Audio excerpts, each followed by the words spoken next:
Very good morning, my dear students. In the last class, we discussed physical change,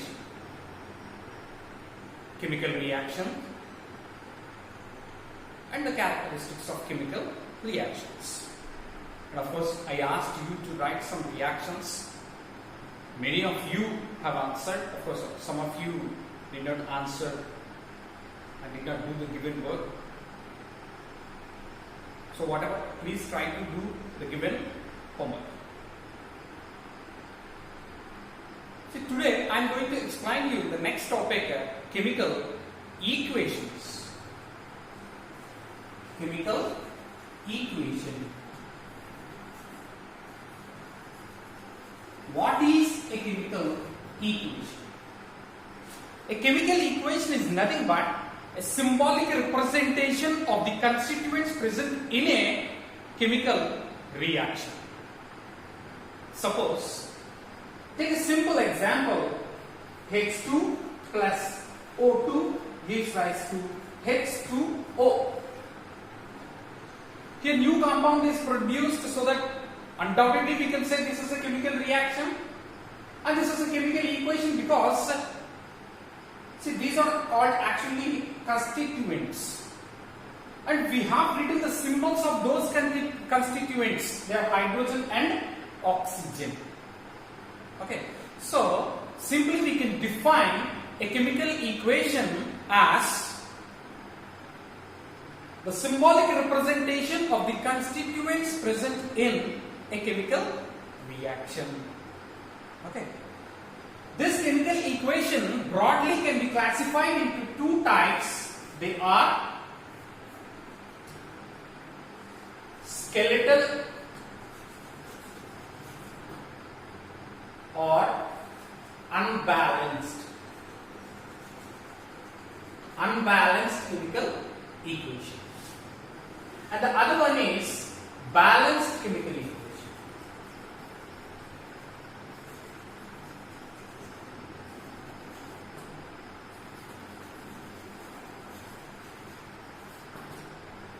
So there are two types of chemical equations. What are they? Skeletal or unbalanced chemical equation, balanced chemical equation. So what is a skeletal or unbalanced chemical equation? Where unbalanced chemical equation is nothing but if the number of atoms present in left hand side is not equals to the atoms present in the right hand side, then that equation is called as unbalanced or skeletal equation. In other way, we can say in this type of reactions, the conservation of mass of a chemical reaction will fail. Why? Because, see, in a skeletal equation, the number of atoms present in left hand side must be equal to the atoms present in right hand side. That means the atoms present in reactants must be equal to the atoms present in the product side. Okay. Coming to this reaction, what I have written on the board. Of course, let me write one more equation. Fe plus Cl2 gives rise to FeCl3. Okay, so here in reactant side, 2 hydrogens are present and 2 oxygens are present. But product side, only 2 hydrogens are present, only 1 oxygen is present. So, do you agree with me? Number of oxygens is not equals to the number of oxygen present in product side. So, this equation is unbalanced chemical equation or a skeletal equation. Coming to the next one. one iron is present, one iron atom is present, two chlorine atoms are present in reactant site. Coming to product side, one iron is present, of course, the number of iron atoms is equal, but the number of chlorine atoms, see, here two chlorine atoms are present, here three chlorine atoms are present, so this is also a skeletal equation or an unbalanced chemical equation. Okay. So let us write one or two examples for this again, like what? Sodium plus hydrogen gives rise to sodium hydroxide. Sodium hydroxide plus, of course, hydrogen gas.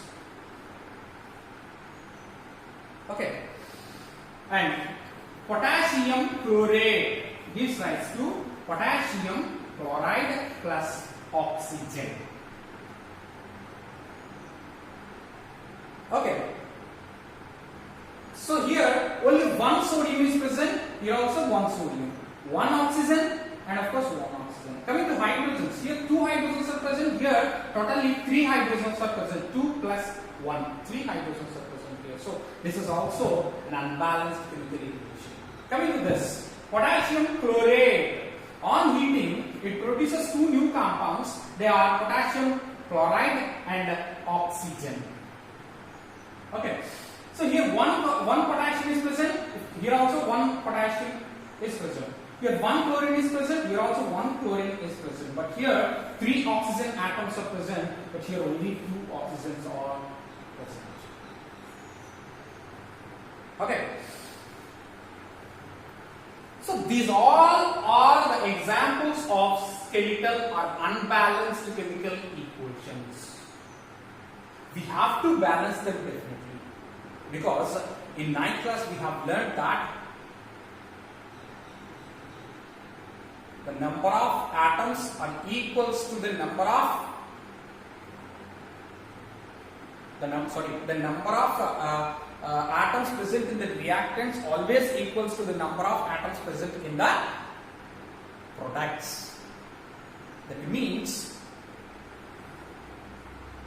according to conservation of mass neither be created nor be destroyed.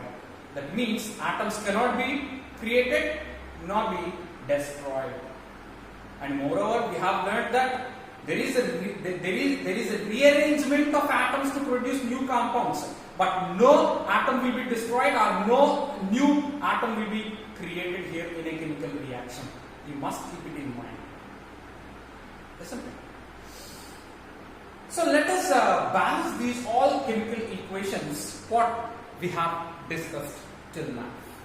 So how to balance the chemical equation?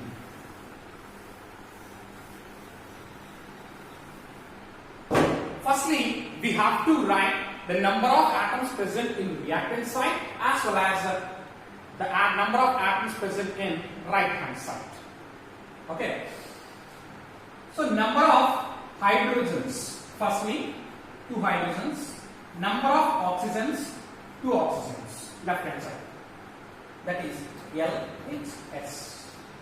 Now coming to RHS. RH side, number of hydrogen atoms 2, number of oxygen atoms only 1. So we have to balance only oxygen. So that just we have to follow only one method, that is called trial and error method. That means you have to change the numbers in front of, or you have to write the numbers in front of each and every molecule or an atom present in the chemical reaction, that it may be left hand side or right hand side. Isn't it? Suppose if you put 2 here to balance oxygen, then 4 hydrogens will come. See, 2 2s are 44. Sorry, 2 2s are 4. That is why this hydrogen will come to 4. Okay, so totally 4 hydrogens, but here only 2 hydrogens are, that is why you have to put 2 also here, then 2 2s are 4. So 4 hydrogens of course.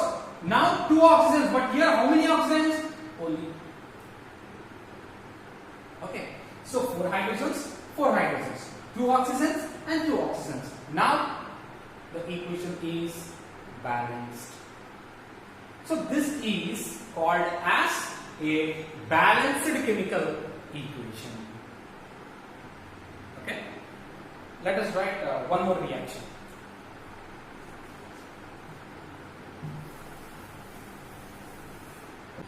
Sodium hydroxide as well as hydrogen gas.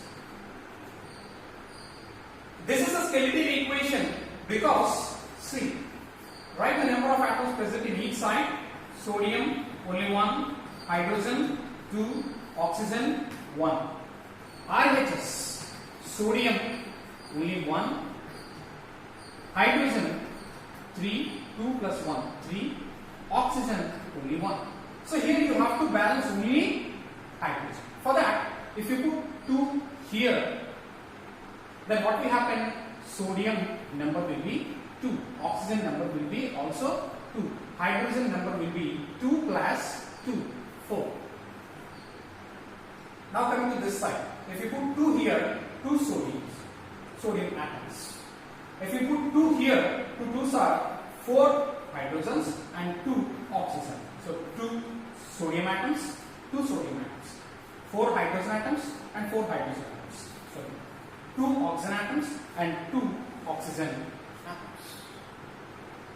So now the reaction is, now the equation is balanced.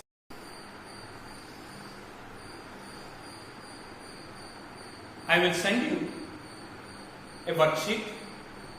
In that worksheet, I will give you some chemical reactions. You have to write equations for those chemical reactions and you have to balance them also. Okay? Thank you.